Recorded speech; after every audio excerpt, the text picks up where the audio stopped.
Para este servidor es un placer compartir con ustedes la palabra de Dios. ¿Qué está pasando en el mundo? ¿Por qué tantos vientos de guerra? ¿Qué está ocurriendo? Realmente Dios lo que quiere es llamar nuestra atención, la atención de la humanidad entera. Tu atención. ¿Por qué? Porque los días ya son finales, estamos en los últimos días de este planeta. Hace poco tiempo estuve predicando en un pueblo de unos 30,000 habitantes y en la congregación solo habían 30 miembros. Ahí usted puede sacar más o menos la cuenta del interés que hay en el mundo en cuanto a la predicación del Evangelio, en cuanto a buscar la santidad. Lo interesante es que la Biblia profetiza que en los últimos días el mundo se volverá religioso. Y usted dirá, ¿cómo va a ser, hermano Oliver? Sí, así como se lo estoy diciendo. Acompáñeme, por favor, a Apocalipsis capítulo 13, versículo 12. Dice la Santa Escritura: y ejerce toda la autoridad de la primera bestia en presencia de ella. Y noten esta parte: y hace que la tierra y los moradores de ella adoren a la primera bestia, cuya herida mortal fue sanada. ¿Pudieron notar? Toda la tierra en adoración. Que toda la tierra adore, dice el pasaje. O sea, en los últimos días, el mundo entero se volverá religioso. Y usted preguntará, ¿y cómo es posible eso, hermano Oliver? Habiendo ahora mismo esa situación de que la gente no busca las cosas de Dios. Pues, en realidad, tiene que venir una gran crisis. Eso es lo que profetiza la Biblia.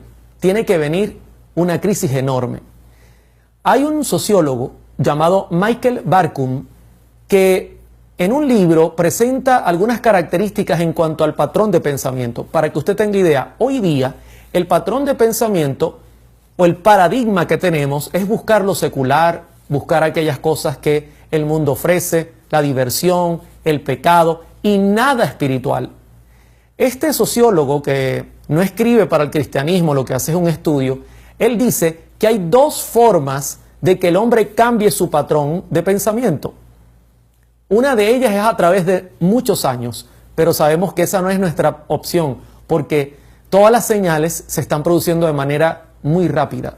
Ahora, la otra opción que él ofrece y que él presenta después de sus estudios es que venga una gran crisis que cambie el panorama del mundo y entonces la gente de manera inmediata se vuelva religiosa. Quiero compartir dos citas de su libro. Dice: los desastres crean condiciones particularmente propicias para la alteración rápida de los sistemas de creencia. Por lo tanto, podemos decir que los desastres crean condiciones particularmente propicias para que ocurran cambios rápidos de paradigmas.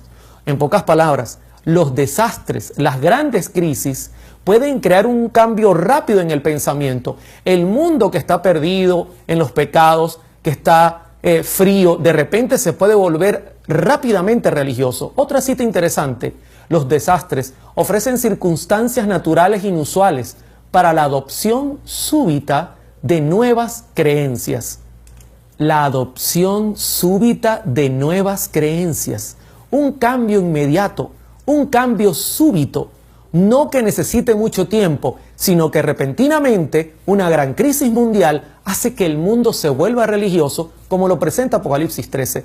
Pero quiero que noten que nuestro Señor Jesucristo, que sabía todas estas cosas, no habló de señal en forma singular, sino de señales en forma plural. En Mateo 24:6 dice: y oiréis de guerras y rumores de guerras. Mirad que no os turbéis, porque es necesario que todo esto acontezca, pero aún no es el fin, porque se levantará nación contra nación y reino contra reino, y habrá pestes, hambres y terremotos en diferentes lugares. Cristo comparó las señales de su segunda venida con una mujer en proceso de parto. Cuando mi esposa dio a luz a mi hija, yo recuerdo esa noche que al romper fuente yo le preguntaba si le dolía mucho y cuán rápido venían los dolores. Al principio los dolores eran suaves y cada cierto tiempo sentía algo, pero a medida que llegaba el momento del parto, los dolores fueron más fuertes y mucho más seguidos. Así Cristo comparó las señales que vendrían de menos a más en intensidad, y no solo en intensidad, sino también una tras la otra, o sea, serían rápidas y sucesivas. Ahora, usted dirá, hermano Oliver, ¿y cuál debe ser nuestra reacción en medio de tantas cosas que están pasando en el mundo? Nosotros como cristianos, ¿qué debemos hacer?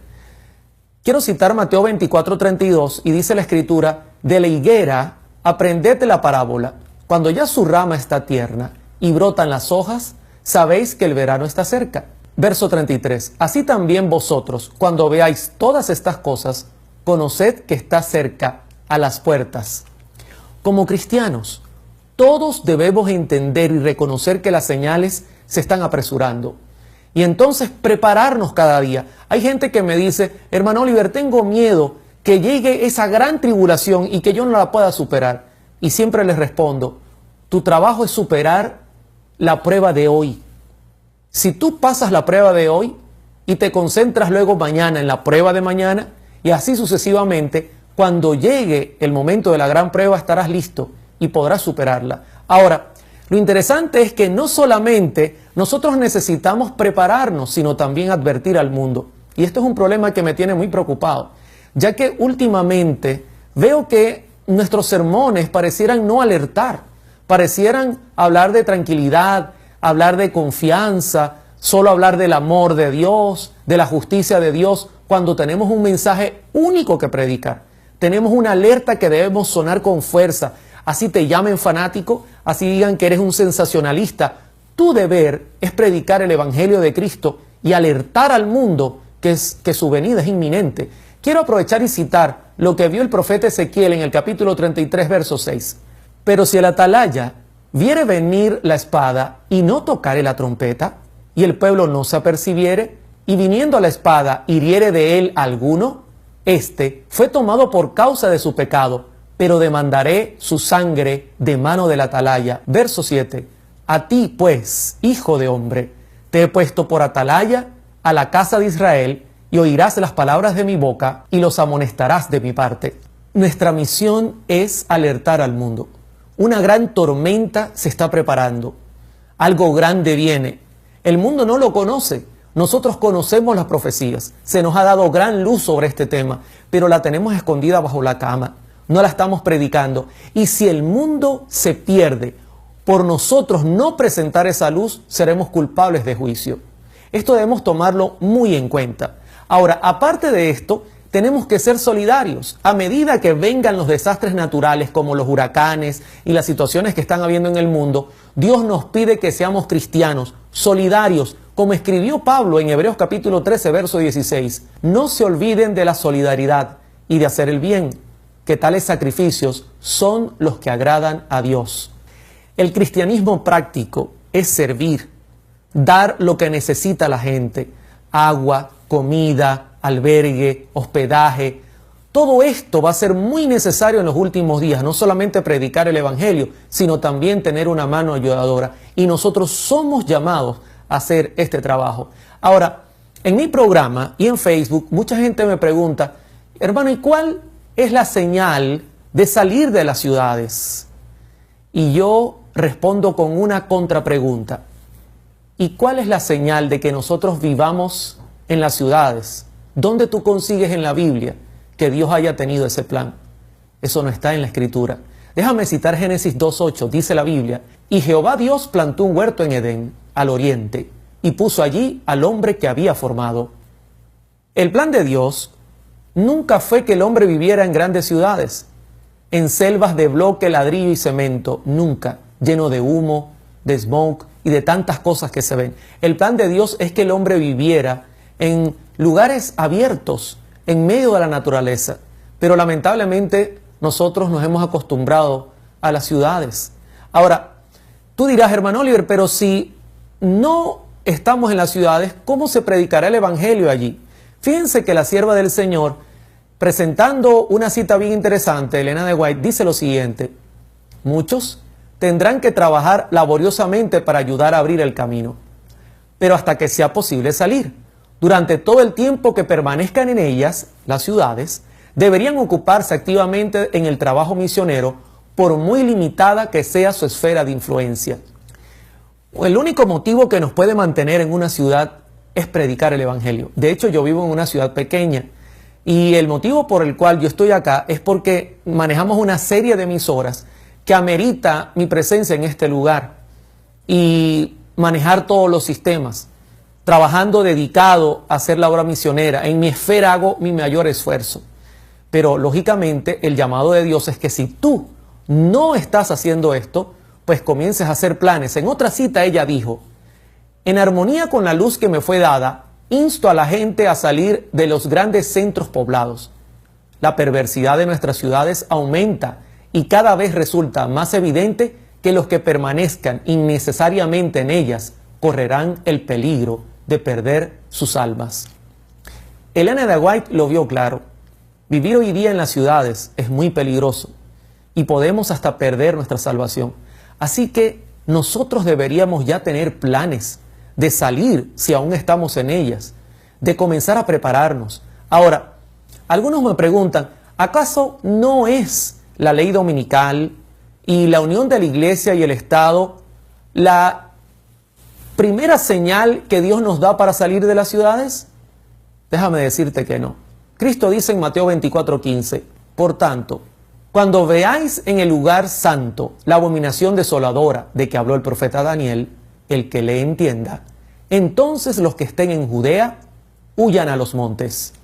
En este pasaje en particular, Cristo no dice salid de las ciudades, Cristo dice huyan a los montes. ¿Por qué? Porque la huida es algo urgente, es una emergencia. El mundo ya habrá pasado por ciertos conflictos que habrán devastado buena parte del planeta. Y para colmo, unir la iglesia y el Estado traerá mayor maldición y mayores juicios. Así que el mundo estará en gran catástrofe, en gran crisis. ¿Saben que es difícil? Comenzar a buscar venta de nuestra casa, de nuestros carros, de nuestras cosas en la ciudad para podernos ir a vivir a una montaña. Ese no será un buen momento. El momento es ahora de prepararse. Ahora, ¿qué beneficios traen vivir en el campo? Beneficia tu salud física, beneficia tu salud espiritual. Hay aire puro, hay agua pura, hay alimentos que tú mismo puedes sembrar, inclusive en el trabajo te beneficia al trabajar la tierra. Además, estás lejos de las ciudades, que serán el foco de los juicios de Dios. Trae tantos beneficios que yo podía pasar un rato aquí bien largo contándolo. En cambio, ¿qué cosas dañinas traen vivir en una ciudad? Por supuesto, el pecado que abunda y que sobreabunda, la maldad, los asesinatos. Aparte, por ejemplo, en Venezuela hay escasez de comida en las grandes ciudades. No hay agua, hay problemas con la energía eléctrica, tantas dificultades. Hoy vemos en Puerto Rico cómo hay tantos problemas, están en crisis, no hay alimentos, no hay para dónde correr. Todo esto trae como consecuencia que los que viven en las ciudades pasarán grande molestia. Tengo amigos que viven en el campo en Puerto Rico y no ha sido lo mismo que aquellos que viven en las ciudades. Ahora, ¿cuál debería ser la manera correcta para nosotros poder salir ordenadamente?